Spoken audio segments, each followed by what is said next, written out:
प्रिय मित्रों, आपका अपने YouTube चैनल पर हार्दिक स्वागत है। आज हम लोग पंचायती राज व्यवस्था के संबंध में अध्ययन करेंगे। पंचायत व्यवस्था वैदिक काल से ही चली आ रही है। इसका इतिहास हजारों साल पुराना है। ध्यान रखिएगा, चाणक्य के अर्थशास्त्र में भी इसका वर्णन है। तो चलिए थोड़ा सा डिटेल में पंचायती राज व्यवस्था को समझते हैं। पंचायती राज व्यवस्था कोई नई नहीं है। वैदिक काल से ये व्यवस्था इस देश में चलती आ रही है। वैदिक काल में पंचों को परमेश्वर माना जाता था, यानी कि उन्हें भगवान का दर्जा दिया गया था। हम पहले थोड़ा ये जान लें कि व्यवस्था किस काल में किस रूप में रही है। पंचायती राज व्यवस्था को आप स्थानीय स्वशासन भी बोल सकते हैं। भारत के हर कालखंड में किसी न किसी रूप में पंचायती राज व्यवस्था के निशान मिलते हैं। तो चलिए हम लोग देखते हैं। ऋग्वेद में भी इसका वर्णन मिलता है। इतिहास के प्रोफेसर राकेश शर्मा कहते हैं कि वैदिक युग में हमें पंचायतन का वर्णन मिलता है। पंचायतन में 5 सदस्यों का एक समूह होता था। इस समूह में आध्यात्मिक एवं धार्मिक व्यक्ति का होना आवश्यक होता था। ऋग्वेद में हमें सभा समितियों का वर्णन मिलता है। रामायण महाभारत काल में उर जनपदों का वर्णन मिलता है। मनुस्मृति कौटिल्य के अर्थशास्त्र में स्थानीय निकायों का वर्णन मिलता है।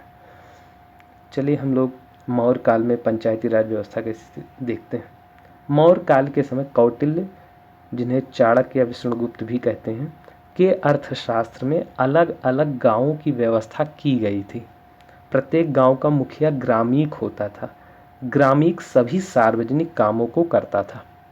मौर्य काल के समय पंचायती राज व्यवस्था में सरकार यानी राज दरबार का कोई हस्तक्षेप नहीं था।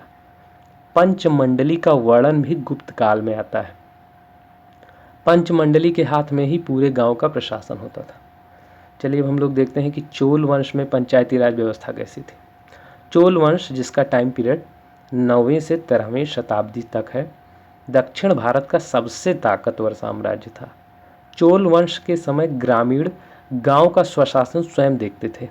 कोई भी बाहरी व्यक्ति ग्राम व्यवस्था में हस्तक्षेप नहीं करता था। चोल वंश के प्राप्त अभिलेख उक्त मेरु में स्थानीय समितियों का व्यापक वर्णन मिलता है। उक्त मेरु का टाइम पीरियड है 919 से 929 ईस्वी, 919 टू 929 एडी। चोल वंश में 3 प्रकार के निकायों की व्यवस्था की गई थी। चोल ग्राम सभाएं उर या सभा के नाम से जानी जाती थी। इसके बाद हम लोग देखते हैं देवभूमि में देव पंचायतें होती थी, उनके संबंध में देखते हैं। बात अगर देवभूमि हिमाचल की करें तो यहाँ राजा महाराजाओं के समय से ही देव समाज पंचायत के रूप में काम करता आ रहा है। पूरा गांव किसी भी घरेलू झगड़े, जमीनी विवाद या सड़क, शिक्षा, पानी की समस्या का निपटारा देवता के साथ, आज भी ये परंपरा जीवित है। कुल्लू का मलाड़ा गांव में कई सालों से द्विसदनीय शासन प्रणाली चली आ रही है। इसे पुराना लोकतंत्र माना जाता है। हम लोग देखते हैं कि ईस्ट स्वशासन कैसा था। स्थानीय स्वशासन की जो परंपरा भारत में चली आ रही है, ईस्ट इंडिया कंपनी आने के बाद इनका वजूद धुंधला सा होने लगा। ईस्ट इंडिया के शासनकाल में ही 1687 में मद्रास नगर निगम और 1726 में कलकत्ता और इसके बाद बॉम्बे नगर निगम का गठन। 1880 में लॉर्ड रिपन ने स्थानीय स्वशासन पर लगी पाबंदियों को हटाने का प्रयास शुरू किया। रिपन के कार्यकाल में ग्रामीण क्षेत्रों में स्थानीय बोर्डों की स्थापना की गई। इसके बाद हम लोग देखते हैं स्थानीय स्वशासन अधिनियम। 1883 से 1885 के बीच स्थानीय स्वशासन अधिनियम पारित किए गए और 1884 के मद्रास स्थानीय बोर्ड अधिनियम के अनुसार स्थानीय संस्थानों को बिजली, पानी, सफाई, स्वास्थ्य संबंधी काम सौंप दिए गए। ऐसे ही अधिकार पंजाब और बंगाल में भी बनाए गए। इसके साथ ही इन्हें कुछ वित्तीय अधिकार भी दिए गए। 19वीं सदी की शुरुआत में भारत के लगभग सभी शहरों में नगर निगम प्रशासन की मौजूदगी हो गई थी। समय के साथ साथ स्थानीय स्वशासन की व्यवस्था और इसके ढांचे में बदलाव होते गए। अब हम लोग देखते हैं महत्वपूर्ण बिंदुओं को। वैदिक काल में पंचों को परमेश्वर माना जाता था। इतिहास के प्रोफेसर राकेश शर्मा कहते हैं कि वैदिक युग में हमें पंचायतन का वर्णन मिलता है। ऋग्वेद में हमें सभा समितियों का वर्णन मिलता है। रामायण महाभारत काल में उर जनपदों का वर्णन मिलता है। मनुस्मृति कौटिल्य के अर्थशास्त्र में स्थानीय निकायों का वर्णन मिलता है। प्रत्येक गांव का मुखिया ग्रामीक होता था मौर्य काल में। पंचमंडली का वर्णन भी गुप्त काल में आता है। चोल वंश, जिसका टाइम पीरियड 9वीं से 13वीं शताब्दी तक था, दक्षिण भारत का सबसे ताकतवर साम्राज्य था। चोल वंश के प्राप्त अभिलेख उक्तमेरु, जिसका टाइम पीरियड 919 से 929 ईस्वी है, में स्थानीय समितियों का व्यापक वर्णन मिलता है। चोल वंश में 3 प्रकार के निकायों की व्यवस्था की गई थी। चोल ग्राम सभाएं उर या सभा के नाम से जानी जाती थी। कुल्लू का मलाड़ा गांव में कई सालों से द्विसदनीय शासन प्रणाली चली आ रही है। इसे दुनिया का सबसे पुराना लोकतंत्र माना जाता है। ईस्ट इंडिया के शासनकाल में ही 1687 में मद्रास नगर निगम और 1726 में कलकत्ता और इसके बाद बॉम्बे नगर निगम का गठन हुआ। 1880 में लॉर्ड रिपन ने स्थानीय स्वशासन पर लगी पाबंदियों को हटाने का प्रयास शुरू किया। रिपन के कार्यकाल में ग्रामीण क्षेत्रों में स्थानीय बोर्डों की स्थापना की गई। अगर हम लोग स्थानीय स्वशासन अधिनियम के महत्वपूर्ण बिंदुओं को देखें तो 1883 से 1885 के बीच स्थानीय स्वशासन अधिनियम पारित किए गए और 1884 के मद्रास स्थानीय बोर्ड अधिनियम के अनुसार स्थानीय संस्थानों को बिजली, पानी, सफाई, स्वास्थ्य संबंधी काम सौंप दिए गए। 19वीं सदी की शुरुआत में भारत के लगभग सभी शहरों में नगर निगम प्रशासन की मौजूदगी हो गई थी। तो चलिए हम लोग देखते हैं कि भारत में पंचायती राज व्यवस्था का उद्भव किस तरह से हुआ, किस तरह से पंचायती राज व्यवस्था भारत में अस्तित्व में आई। देखिए, भारत के संविधान के भाग 9 में पंचायतों का वर्णन है। आर्टिकल 243 में इसका वर्णन है। 243 ए से लेकर ओ तक पंचायत का वर्णन है। तो हम लोग ये सब पढ़ेंगे। देखिए, भारत सरकार का प्रशासन 3 स्तर पर होता है। पहला है सेंट्रल गवर्नमेंट, केंद्र सरकार, स्टेट गवर्नमेंट, राज्य सरकार, और तीसरा जो ग्राम स्तर पर शासन होता है उसे हम लोकल सेल्फ गवर्नमेंट या स्थानीय स्वशासन कहते हैं। तो देखिए, introduction to local government and local self government. स्थानीय सरकार और स्थानीय स्वशासन क्या है। सबसे पहले हम लोकल सेल्फ गवर्नमेंट की मीनिंग देख लेते हैं।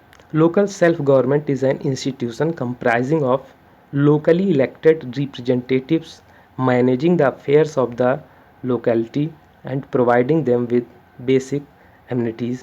In rural area, such an institution is called as Gram Panchayat, and in urban areas, it is known as municipal corporation or municipality. Panchayati Raj system was first inaugurated at Nagaur in Rajasthan on October 2, 1959.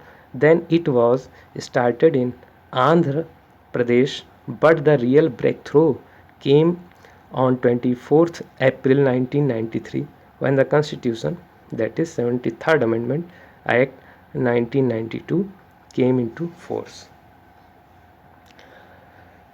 तो हम लोग देखते हैं। देखिए, सबसे ऊपर केंद्र सरकार है। केंद्र सरकार के नीचे फिर राज्य सरकार आती है। राज्य सरकार के नीचे फिर स्थानीय स्वशासन आता है। स्थानीय स्वशासन 2 भागों में विभक्त हो जाता है। पहला है रूरल, दूसरा है अर्बन, यानी ग्रामीण और नगरीय। इसके बाद रूरल गवर्नमेंट को हम क्या कहते हैं, रूरल लोकल सेल्फ गवर्नमेंट। फिर उसके बाद urban aerial local self government. ये 2 तरह से स्थानीय स्वशासन होता है, ग्राम स्तर पर और नगर स्तर पर। तो जैसा कि हम जानते हैं, सबसे ऊपर केंद्र सरकार है, फिर उसके नीचे राज्य सरकार आएगी, फिर सबसे नीचे उसके स्थानीय सरकार आएगी, इसको लोकल गवर्नमेंट कहते हैं। और लोकल गवर्नमेंट दो स्तर पर होती है, म्यूनिसिपैलिटी यानी नगर पंचायत, नगर निगम और पंचायत। म्यूनिसिपैलिटी यानी नगर निगम में क्या होता है, म्यूनिसिपल कॉरपोरेशन होता है, म्यूनिसिपल काउंसिल होता है, नगर पंचायत होता है। पंचायत में एक डिस्ट्रिक्ट पंचायत होती है, फिर उसके नीचे इंटरमीडिएट पंचायत होती है और सबसे नीचे ग्राम पंचायत होती है, जो कि ग्राम स्तर पर होता है। फिर देखिए, जो लोकल गवर्नमेंट है इसके मुख्य रूप से दो ही पार्ट हैं, रूरल और अर्बन, यानी ग्रामीण और शहरी। ग्रामीण स्वशासन में पंचायती राज आता है। 73वें संविधान संशोधन से इसको जोड़ा गया था। इसके बाद इसके स्ट्रक्चर, कंपोजिशन, पावर और फंक्शन, इसी के साथ इसके जो structure, composition, power and function है, इसकी बात हम आगे करेंगे। अर्बन यानी नगरीय स्थानीय स्वशासन 74वें संविधान संशोधन के अंतर्गत जोड़ा गया था। इसमें म्यूनिसिपैलिटी आती है, म्यूनिसिपैलिटी मतलब नगर पंचायत, नगर निगम आते हैं। और उसके बाद इसके स्ट्रक्चर, कंपोजिशन और पावर फंक्शन की बात करेंगे हम लोग। इसके बाद देखिए स्ट्रक्चर ऑफ पंचायती राज। पंचायती राज का स्ट्रक्चर क्या है, डिस्ट्रिक्ट लेवल पर जिला परिषद होता है, ब्लॉक लेवल पर ब्लॉक एंड पंचायत समिति होती है। इसके बाद फिर गांव लेवल पर, विलेज लेवल पर ग्राम पंचायत होती है। इसके बाद फिर हम लोग देखते हैं, देखिए यहाँ पर देख सकते हैं कि पंचायती राज व्यवस्था में सबसे ऊपर डिस्ट्रिक्ट पंचायत आता है, उससे नीचे पंचायत यूनियन आता है, ब्लॉक ये आपका जनपद स्तरीय होता है, जनपद स्तर पर। फिर सबसे नीचे गांव स्तर पर, ग्राम लेवल पर ग्राम पंचायत आता है। इसके बाद फिर देखते हैं, देखिए स्थानीय स्वशासन में सबसे पहले लॉर्ड रिपन की बात होती है। लॉर्ड रिपन को स्थानीय स्वशासन का जनक कहा जाता है। इन्होंने 1882 में जिला बोर्डों की स्थापना की थी। उन्होंने बहुत सारे सुधार किए थे। तो इनका टाइम पीरियड 1880 से 1884 ईस्वी है। तो ध्यान रखिएगा कि इन्हें स्थानीय स्वशासन का जनक या पिता कहा जाता है। Lord Ripon is known to have granted the Indians first taste of freedom by introducing the local self-government in 1882. His scheme of local self-government developed the municipal institution which had been growing up in the country ever since India was occupied by the British Crown. He led a series of enactments in which larger powers of the local self-government were given to the rural and urban bodies and the elective people. मतलब ये है कि Lord Ripon ने ही सबसे पहले freedom के पहले test को भारतीयों के लिए जो स्वीकार किया था कि भारतीय लोग स्वतंत्र हों। इसके लिए इन्होंने कहा कि लोकल सेल्फ गवर्नमेंट आनी चाहिए। 1882 में इन्होंने इसका इंट्रोडक्शन करा दिया, यानी कि इसको लागू करा दिया। इनकी स्कीम थी लोकल सेल्फ गवर्नमेंट से संबंधित, म्यूनिसिपल इंस्टीट्यूशन से संबंधित कुछ स्कीम थी। इन्होंने देश के विकास के लिए इसको महत्वपूर्ण समझा और ये ब्रिटिश क्राउन के अंतर्गत काम करते थे, तो इन्होंने ब्रिटिश क्राउन से भी रिक्वेस्ट किया। इस तरह से इन्होंने स्थानीय स्वशासन को भारत में लागू करने का प्रयास किया, इसीलिए इन्हें स्थानीय स्वशासन का जनक कहते हैं। इसके बाद देखिए गांधी जी का सपना था कि भारत में स्थानीय स्वशासन आना चाहिए। गांधी जी कहते थे, गांधी जी के बारे में थोड़ा सा बात करें तो 1920 में गांधी जी द्वारा असहयोग आंदोलन के समय सकारात्मक रूप में कार्य को महत्व दिया गया, जिसमें वे पंचायतों के गठन और ग्रामीण कुटीर उद्योगों को भी महत्व देते थे। तो आप इस तरह समझ सकते हैं कि ये गांव को बहुत ज़्यादा महत्व देते थे। इनका अपना सपना था ग्राम स्वराज का। इसके बाद देखिए हम बात करते हैं संविधान सभा की। संविधान सभा में इसके बारे में बहस चल रही थी कि क्या पंचायती राज व्यवस्था को भारत सरकार लागू करे या ना करे, या इसे भारतीय संविधान में लाना चाहिए, अपने देश में लागू करना चाहिए, नहीं करना चाहिए।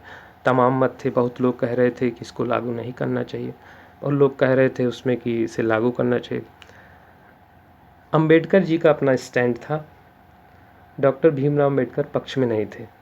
वो कह रहे थे कि अगर स्थानीय स्वशासन आएगा तो गांव के जो मजबूत लोग होंगे, ताकतवर लोग होंगे, वे लोग हमेशा दलितों को दबाएंगे, वंचितों को शोषितों का और शोषण करेंगे। इस तरह से इससे जो है तानाशाही बढ़ेगी। तो अंबेडकर पक्ष में नहीं थे, लेकिन जो गांधी जी के विचारधारा के समर्थक थे वे इसके पक्षधर थे। तो अब यहाँ पर एक दिक्कत आ रही थी कि क्या पंचायती राज व्यवस्था को लागू किया जाए या न किया जाए।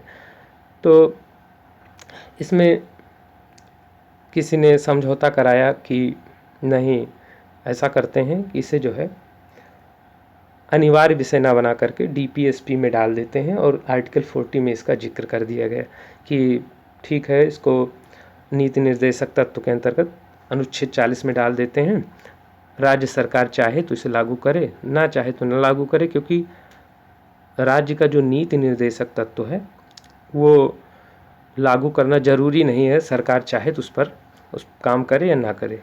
तो इस तरह से ये नीति निर्देशक तत्व के अनुच्छेद 40 में इसे रख दिया गया। इसके बाद देखिए, सबसे पहले जब जवाहरलाल की सरकार थी, जवाहरलाल नेहरू जी की, तो इन्होंने कुछ कार्यक्रम चलाया था। 2 अक्टूबर 1952 में इन्होंने सामुदायिक विकास कार्यक्रम यानी कम्युनिटी डेवलपमेंट प्रोग्राम चलाया। फिर उसके बाद 2 अक्टूबर 1953 में राष्ट्रीय प्रसार सेवा नेशनल एक्सटेंशन सर्विस चलाई, लेकिन दोनों ही असफल हो गई, दोनों सक्सेस नहीं हुई। तो ये बहुत परेशान हो गए। फिर इन्होंने सोचा कि हम इतना प्रयास कर रहे हैं गांव के लिए, लेकिन गांव के लिए जो हम योजनाएं लाते हैं वो सफल क्यों नहीं हो रही। तो इसके लिए इन्होंने बलवंत राय मेहता जी को अप्रोच किया, और बलवंत राय मेहता जी से कहा कि भाई, हम गांव के लिए इतना प्रयास कर रहे हैं सब कुछ, लेकिन हमारी योजनाएं सफल क्यों नहीं हो रही। तो बलवंत राय मेहता जी ने 1957 यानी 1957 में जवाहरलाल नेहरू जी ने बलवंत राय मेहता जी को ये काम सौंपा कि आप पता करिए कि ऐसी कौन सी वजह जिसकी वजह से मेरी योजनाएं सफल नहीं हो रही।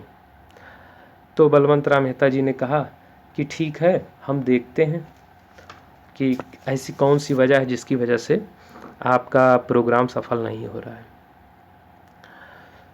तो बलवंत राय मेहता जी ने 1957 में अपनी रिपोर्ट प्रस्तुत की। 1956 में इन्हें काम मिला, 1957 में इन्होंने रिपोर्ट सौंपी।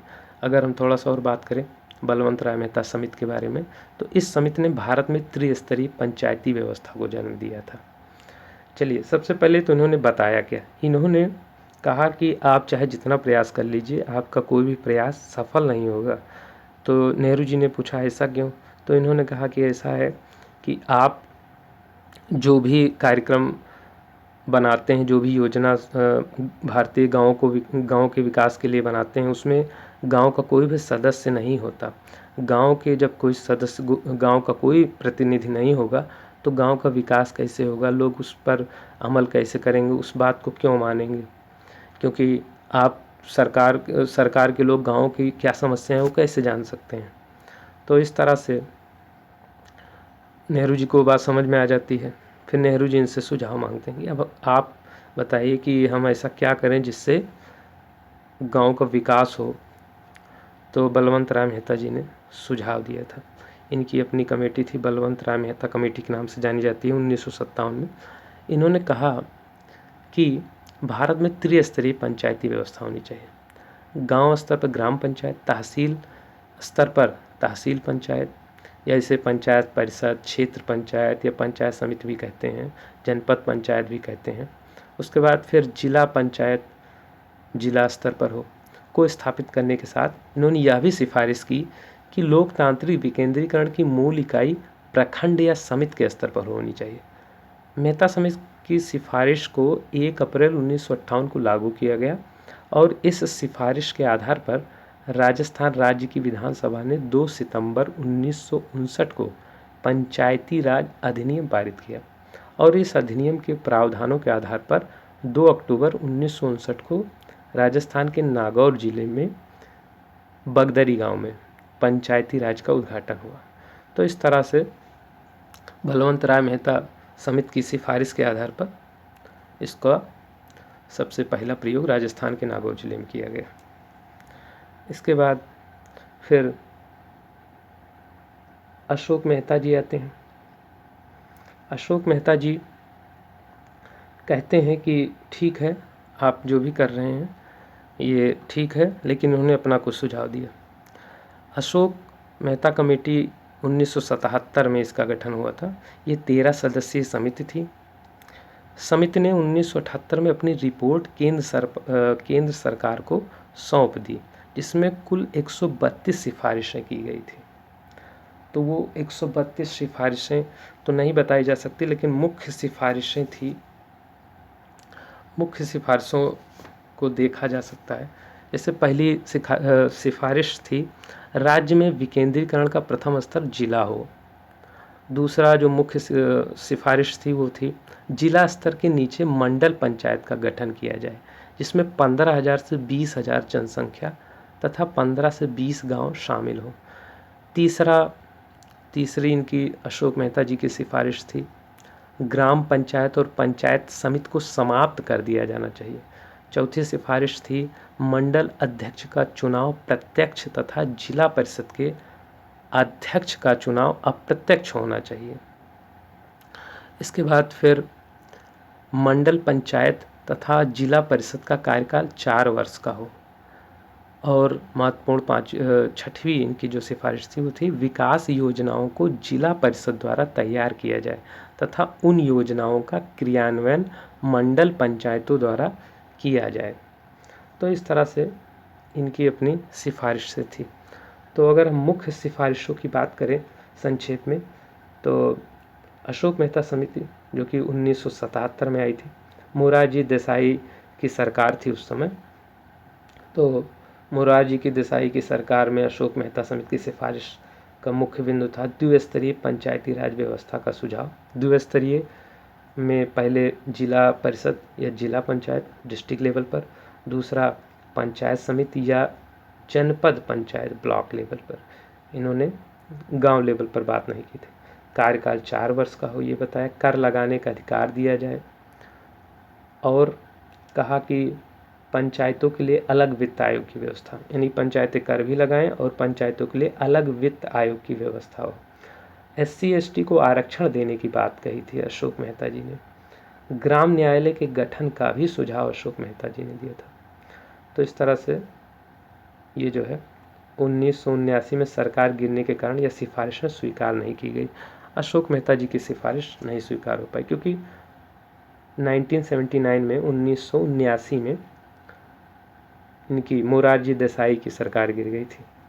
ये 1977 में अपनी रिपोर्ट दिए, अपना सुझाव दिए, और 1979 यानी 2 साल बाद मोरारजी देसाई की सरकार ही गिर गई, इसलिए इनकी सिफारिशें स्वीकार नहीं की गई।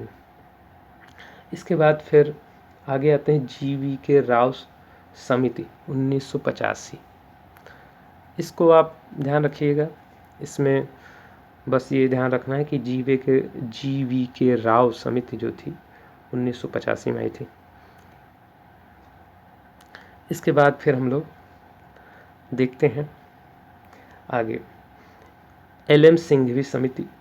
LM सिंघवी समिति 1986 में आई। इस समय राजीव गांधी की सरकार थी। राजीव गांधी की सरकार में इस समिति का गठन हुआ था, LM सिंघवी समिति। डॉक्टर लक्ष्मीमल सिंघवी, इन्होंने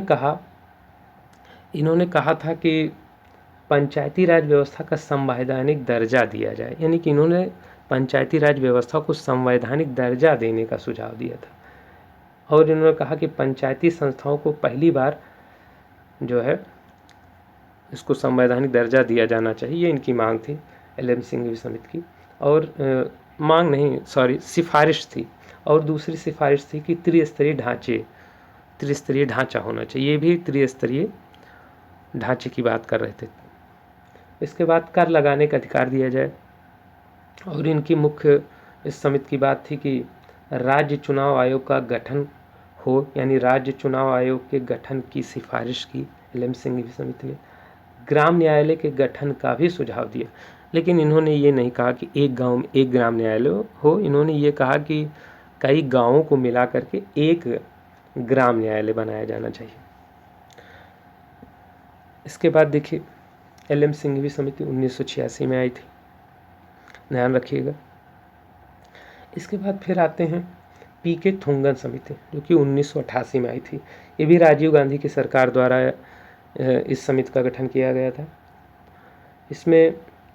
इसमें पंचायती राज व्यवस्था का संवैधानिक दर्जा देने का सुझाव था। इन्होंने भी जो है पंचायती राज व्यवस्था को संवैधानिक दर्जा देने का सुझाव दिया था कि संवैधानिक दर्जा दे देना चाहिए। और इन्होंने कहा कि महिलाओं, SC ST OBC को आरक्षण दिया जाना चाहिए। और साथ ही साथ उन्होंने कहा कि राज्य वित्त आयोग स्थापित करने का सुझाव भी इन्होंने दिया, यानी कि राज्य वित्त आयोग स्थापित होना चाहिए। लेकिन इन्होंने कार्यकाल बताया कि 5 साल का होना चाहिए। जो भी आप पंचायत बनाएं वो पंचायती राज का कार्यकाल 5 साल का होना चाहिए। तो राजीव गांधी जी ने 64वां संविधान संशोधन विधेयक राजीव गांधी जी लेकर आए थे 1989 में। 1989 में राजीव गांधी की सरकार द्वारा लोकसभा में 64वां संविधान संशोधन विधेयक प्रस्तुत किया गया। राज्यसभा में पारित नहीं हो पाया, लोकसभा में पारित हो गया, तो राज्यसभा में नहीं पारित हो पाया। उसके बाद फिर इनकी सरकार गिर जाती है। उसके बाद फिर VP सिंह जी आते हैं। VP सिंह की सरकार ने भी कोशिश की, उनके द्वारा भी कोशिश की गई कि पंचायती राज व्यवस्था लागू हो जाए। इसके बाद देखिए PV नरसिम्हा राव जी की सरकार आती है। इनकी सरकार ने 73वां संविधान संशोधन अधिनियम लेकर आते हैं। 22 दिसंबर 1992 में लोकसभा से पारित हो गया। इसके बाद 73वां संविधान संशोधन अधिनियम 23 दिसंबर 1992 में राज्यसभा से भी पारित हो गया। उसके बाद 20 अप्रैल 1993 में राष्ट्रपति ने हस्ताक्षर कर दिया। तो 20 अप्रैल 1993 में राष्ट्रपति ने, प्रेसिडेंट ने साइन कर दिया 73rd अमेंडमेंट एक्ट पर। उसके बाद 24 अप्रैल 1993 से पूरे देश में लागू हो गया पंचायती राज व्यवस्था। यही वजह है कि 24 अप्रैल को राष्ट्रीय पंचायत राज दिवस मनाया जाता है। तो इस बात को ध्यान रखिएगा। इसके बाद 73वां संविधान संशोधन अधिनियम 1993 की मुख्य बात करें तो इसकी मुख्य बात थी कि संविधान के भाग 9 में आर्टिकल 243 से आर्टिकल 243O तक जोड़ा गया, यानी 243A से लेकर 243O तक पूरा आर्टिकल जोड़ा गया संविधान के भाग 9 में। 11वीं अनुसूची जोड़ी गई जिसमें 29 विषय थे। तो हमारा वीडियो यहीं पर समाप्त होता है। उम्मीद है कि आपको यह पसंद आएगा। अगर अच्छा लगे तो आप इसे लाइक कीजिएगा, शेयर कीजिएगा, और अगर आप हमारे चैनल पर नए हैं तो आप इसे सब्सक्राइब कीजिएगा। फिर मिलेंगे किसी अन्य वीडियो के साथ। तब तक के लिए अपना ख्याल रखिए, पढ़ते रहिए, आगे बढ़ते रहिए। जय हिंद।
उपयोग लब्ध